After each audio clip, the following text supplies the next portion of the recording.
There was a time when Pakistani cinema didn't need justification. It didn't need comparison. It didn't need revival campaign. It simply existed. The 1970s and early 1980s are often remembered as a golden age of Lollywood, and not without reason. Cinemas were full, stories were rooted, and films felt like events. Movies like Dosti, Veshi Gujjar, and Molajat weren't just films, they were cultural moments. Characters became symbols. Audiences didn't just watch these films, they carried them home. Monarch especially changed everything. It gave Pakistani cinema its own language of power, masculinity, rebellion, and raw identity. The soil felt Pakistani, the rage felt Pakistani, the silence felt Pakistani. So, what went wrong? How does an industry that once defined a nation's imagination slowly fade into silence? Well, there are many reasons.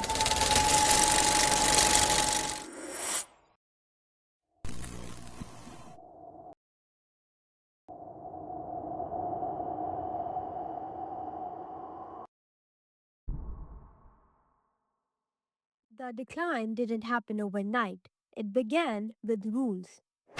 During General Zia's Huq's regime, strict censorship reshaped storytelling. Art was no longer allowed to explore freely.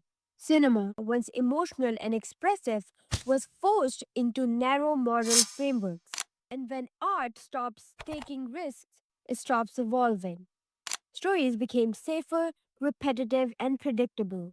Cinema survived, but barely. As creativity shrank, so did hope. Writers, directors, musicians, and actors slowly began leaving the industry. Some shifted to television, some left the country, others gave up entirely. The ecosystem that once nurtured cinema collapsed. Film industries don't die because of bad films, they die when good people stop believing in them. What replaced innovation was formula. Violence without depth, heroes without complexity, stories recycled until they lost meaning. The infamous Kandasa culture dominated screens. Less storytelling, more shouting.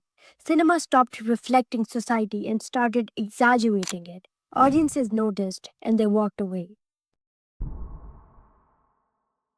While cinema struggled, Pakistani television thrived.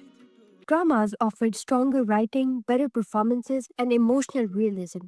Families found stories in their living rooms that cinema was no longer telling on the big screen. Television became the new cultural mirror. Cinema didn't just lose viewers, it lost relevance. Cinemas shut down, equipment aged, piracy flooded the market. Why buy a ticket when content was available illegally and cheaply? Investment dried up. The industry was left trying to survive on nostalgia alone. By the early 2000s, Lollywood wasn't fallen, it was forgotten. Today, Pakistani cinema is not dead, but it is conflicted. Yes, we have good films. Yes, we have talent. And yes, we have audiences willing to return. But we also have repetition. The same actors dominate both television and cinema. And this is not wrong, it is not unethical. It is their right as artists to explore different mediums. Film and drama are both valid spaces of storytelling. The problem is not the actors, the problem is the lack of difference.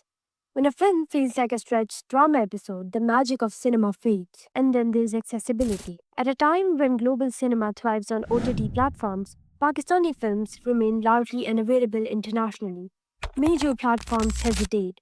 Local OTTs exist, but exclusivity limits reach. In a revival phase, cinema needs exposure, not wants. You cannot revive an industry if people cannot find it.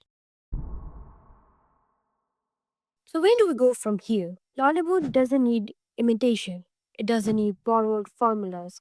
It doesn't need louder violence or shinier cameras. It needs belief. Belief in writers, belief in new faces, belief in stories that trust silence as much as dialogue. The fall of Lollywood was slow, layered, and painful. But history proves one thing: cinema never truly dies. It waits.